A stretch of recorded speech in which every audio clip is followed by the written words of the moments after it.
Hello and welcome to the Dakota County Video Conferencing Room Training. My name is Heidi and I'm with Tierney Brothers Audiovisual and I'm really happy you're joining us. It's an important time to be spent, whether this is your first time watching this video or your 10th time. We're really glad you are taking that time because this is your room. It's important to make this investment, which has been a big investment, worthwhile. Now the county has thought through this and we've created some standards. So there are 7 video conferencing rooms right now that have new Polycom systems. You also have some existing Tandberg systems that are around the county that these can talk to. They're all standards-based, so it doesn't necessarily matter which brand it is, but so long as it's traditional video conferencing, the rooms will talk to each other. So today we're going to go through this room and how it differs. We've got several components that are going to be similar to the link room, but a few additional things as well. So of course, we're always going to want to try to find the room controller in each room. That's our main remote. That's how we're going to control everything from turning it on to selecting our source to turning it all off again. So in a video conferencing room, they actually have 2 controllers. One's going to be at the lectern and one's in another space around the room, which likely will be near the door or a light switch. So we'll walk through both of those and show you how they control the video conferencing rooms. In this room, I'm going to work more from the lectern because it's probably more a traditional place where the presenter would be. And in this room, in order to turn the system on, just like in the link room, I will go to the touch panel, wake it up if it's black, just by touching the middle, and going to Room PC. By selecting the Room PC, we see automatically that the system is firing up. Again, there's a tendency in all of us to want to hit lots of buttons and confuse the system. So the Crestron panel actually gives you that visual cue that the system is powering up. We can also hear that the projector is coming on, and eventually the Room PC will be there. When you've turned the system on by pushing the Room PC, you're going to get a screen that shows you that the PC has been selected. From there, you're going to go ahead and log right into the computer as yourself. Now, it may be the case that someone wants to bring in their own computer. So we have built in the system to be able to connect a guest connection, so someone's laptop, either by VGA or HDMI. So the laptop VGA button is here. The laptop HDMI button is here. We're going to talk about video conferencing and mic control as we go. But let's go ahead and plug in a guest connection so you can see how to do that. So if I'm going to connect my laptop, I have 2 cable options. I have a VGA cable, which looks like this. You've probably seen this if you've worked with the projector. It actually does have an up and a down. So you want to make sure that when you are using this, that you put it in the appropriate direction. It has a bunch of pins in there, so you don't want to be too crazy with it and push it in too far. You could bend some of those pins and that cable might not work. The thing about this is it's an analog connection. It is a connection that's going away, and to ensure flexibility, we have included it just in case there are some older computers that are around. But my laptop, for example, doesn't have it anymore. So it might not be your first choice for cabling because now that you have a digital connection, you probably want to use that. But if you do choose a VGA, there's 2 things. This part will actually allow the video to happen, so you plug this in. And this cable is your audio cable. It actually goes in the headphone jack, right in your laptop, and that's how the audio will transfer through the system. So again, you have an option for VGA, and you would select that one on your touch panel if you're going to connect with it. But I'm actually going to connect with the laptop, this HDMI cable. HDMI cables pass both the video and the audio together, so I don't have to connect any other cable, but I can plug it right into the laptop. It does have an up and a down, so just make sure you have it in the right way. And by telling the system that I want to see laptop HDMI, it will switch everything, and automatically my computer will be on the projector screen or the monitor. So now that we've learned the basics around the room control, we're going to dive into the video conferencing. Now this is going to be similar, but a little bit different to the link room we just saw. So in the video conferencing room, it means there's a Polycom codec, which can dial another Polycom codec or a like system, maybe from Cisco or Lifesize, but it also has an integration in your application to your link system. So that's how it's going to be a little bit similar to what we've already seen. On the Crestron panel, right now I have the Room PC selected, but I'm going to go make a video conference call. So I want to hit the video conference button, and you'll see automatically a new screen comes up that allows me to control my camera, place a call, go into sharing my content, or as you can see in the top left corner, join the meeting. So I'm going to use the remote that comes with the Polycom system. Typically it will be sitting up on the lectern or somewhere near the front of the room. I have to point the remote at the camera. So this is a really important thing. You may be sitting here trying to work this, and if you've ever done that at home, you know it needs that line of sight. So this is the line of sight that's going to be really important. You're going to go to the home button, which is where it is right now, and we're going to scroll up and over to our meeting that we know we're trying to join, and I can go ahead and click the join button. And by joining now, because this meeting is a link meeting, Dan, who is also in the same meeting, can now see us. Hi, Dan. Hey, thanks for joining. So again, we're in a room with a video conferencing codec, but Dan is at his desk just calling in from Skype. Because of Polycom's link integration, this can happen. So it's as easy as on our end, going into the video conference button, going into the Join Now meeting, which is in the calendar, and you can see a great big Join Now button, and that allows Dan to be able to hear and see us. Now, if we wanted to add some content, maybe we wanted to show a PowerPoint or have some other kind of information, we can do that.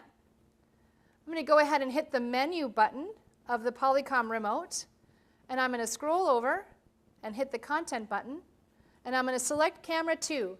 It's important that you scroll over and select camera 2 because that's going to share the content of the room. On the Crestron panel, I can select either the room PC, or if I have a guest computer connected, I can select that as well. Dan, can you see our Word document? Yes, I can. Fabulous. Pretty straightforward. So when the call is over, you go ahead and hit the hang up button on the remote control, which is the red button, just like on your phone.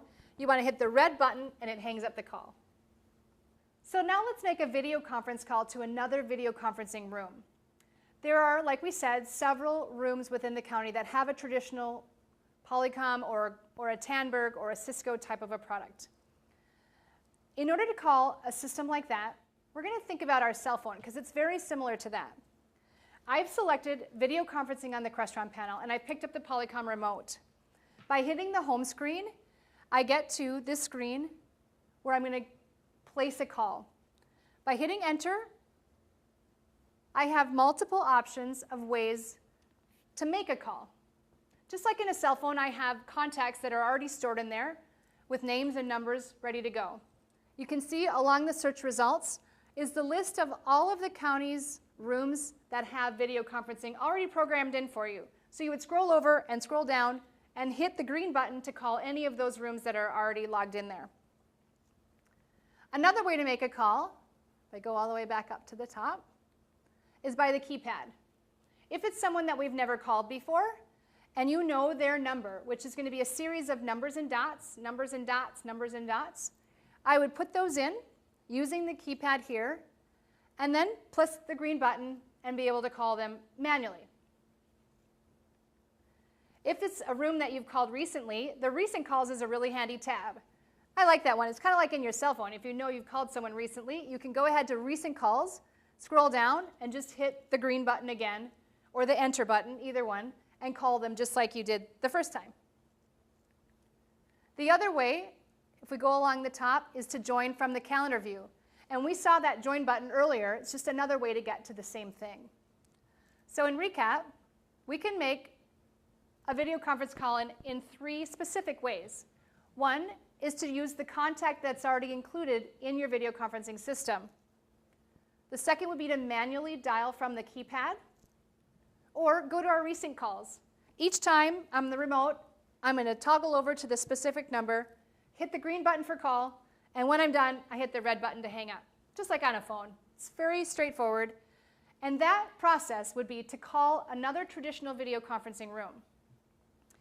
So they need to have either a Polycom, a Tandberg, a Lifesize, something like that, a traditional video conferencing unit on their end. And you'll be able to use the ceiling mics and camera in this room to see, and they'll be able to see and hear you, and you'll be able to see and hear them. So I'm going to go back to the room PC and switch the source. You can see on the projector screen in this room that it's back to the login screen. Now it's probably good to talk through some of the components that are in the room. In this case, we have a projector in the ceiling and a screen, but the room you're in may have a large monitor, and they're both going to work the same. We have ceiling microphones that actually look like little golf balls, and they have 3 mic elements in each, so there's a very wide pickup pattern, so you don't need to worry about putting any microphones out, any batteries or cables. The good thing is they're just always ready and they're live as soon as you're using them for a video conference. Another important component is your camera. In this room, on the wall, is a pan, tilt, and zoom camera. I have the ability to move the camera views from my Polycom remote. And we talked about that when we go through the video conferencing information. But that has the ability to pan, tilt, and zoom, and set presets on this remote. Other important components are the Crestron panel, which we've talked about. Your dedicated PC is actually in the rack, along with other components that really don't ever need to be touched. If you need assistance with the PC, you can call the help desk, and they'll be able to help you get logged in or address any PC issues. The mics, like we talked about, do have a mic control. So on our Crestron panel, as we move along the bottom, we talked about the room PC, we talked about the laptop VGA, we talked about HDMI, we talked about video conferencing. Now we're going to talk about mic control.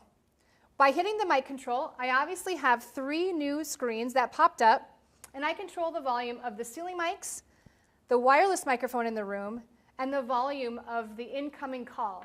So because there are speakers in the ceiling in this room, we actually will hear anyone who calls us right through the ceiling. So you don't have to worry about anything with that either.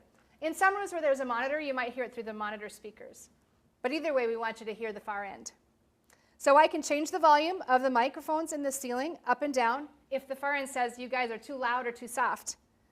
I can also use the wireless microphone and change the volume on that, or I can change the volume, like we said, of the people who we're calling. Each of those has a separate button to be able to mute them. If someone says, I can't hear you, I can see your lips moving, but I can't hear you, be sure to check the mic control and see if that mute button has been hit. If you hit it again and the red goes away, that means your mics are live. After the mic control button is a room volume. When I hit the room volume, this is my computer source. If I'm playing, for example, a YouTube video and I can't hear the video well enough, I have a room volume by here, and I can do the same thing, up and down and mute separately the room volume of the computer. There is one button on the Crestron panel in some of the rooms that allows for you to connect from the wall another location for your laptop. This room we're in didn't offer that. So if your Crestron panel has an additional button called wall input, that's another connection for you to put a laptop. You'd have the choices of either HDMI or VGA again, and you would have to contact the help desk to be able to get the cables for that, and they'll be able to get you all hooked up. If the Crestron panel has that button, you'll know you have the wall input. If you don't see the button, you don't have any additional connectivity other than what's at the lectern. So let's talk about how to find the documentation around the screenshots of the Crestron panels. Where you located this training, there are also going to be some PDF versions of our user guides. And in this, it gives you screenshots of the Crestron panels and a lot of the information we just covered. If you're in a video conference room and you're wondering which rooms have video conferencing capabilities, the back of this user guide has a list of the rooms and their names that have traditional video conferencing options. This user guide is also helpful in just reminding you about how to shut the room down, what are the important steps in shutting down the room, and also there's a secondary guide that will give you the Polycom remote. This is a really handy cheat sheet. It gives you all the diagrams of what the Polycom remote offers, which we didn't really dive into everything today, but this cheat sheet will allow you to really know what do all those buttons do. The other nice thing is our partner Gold Seal, and Jennifer Johnson specifically, offers unlimited training over video to Dakota County. Through the warranties that you've purchased for 5 years, Jennifer can be contacted and set up a meeting to be able to go through all of this information over video at any point. And the help desk will have her information and how to contact her to dive more deeply into the video conferencing features that we've seen today. So as our meeting is coming to an end, it's really important to shut down the system well. And the way we're going to do that is we're going to go to our centralized controller, and we're going to, first of all, log off the PC. Now, one of the nice things that the help desk has provided, just as far as having quick access, is you do have VMware, remote desktop, and Microsoft Lync available for you on the desktop. So any of those are going to be shortcuts for anyone who logs in, which is really handy. But as it's time to log off, just the same as you would do at your desk, we're going to go to the Start menu and log off. And IT has made it so that it doesn't even shut down. We really want you to leave the computer just in a log off status. It gives you a quick little reminder about shutting the system down and shutting off the lights as well. And as the computer shuts off, we also want to make sure we shut down the rest of the technology. That includes the projector, maybe the monitor, and I'm going to do that from my touch panel again. At the touch panel on the far left-hand corner, I have a red button that when I hit that, gives me a prompt that says, do you want to shut down the system? Please confirm. Or no, let's go back. It might be that you actually forgot what that button was and hit it, and you don't want to shut the system down. So we give you the out to be able to go back. Or if you truly do want to shut down, you want to hit that big confirm button, yes, shut down. It gives us that same visual cue that the system is shutting down, so I don't need to touch any other buttons, and I can just wait to make sure that the projector cools down, the monitor shuts off, and the system shuts down completely.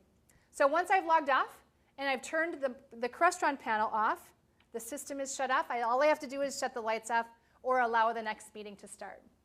So we're really grateful for the opportunity to work with you on this training. We hope that it's been helpful. We hope that this new technology enhances the meetings that are going to happen in here, and we're really happy to be your partner in that. Please know that Tierney Brothers is here to help you in any way.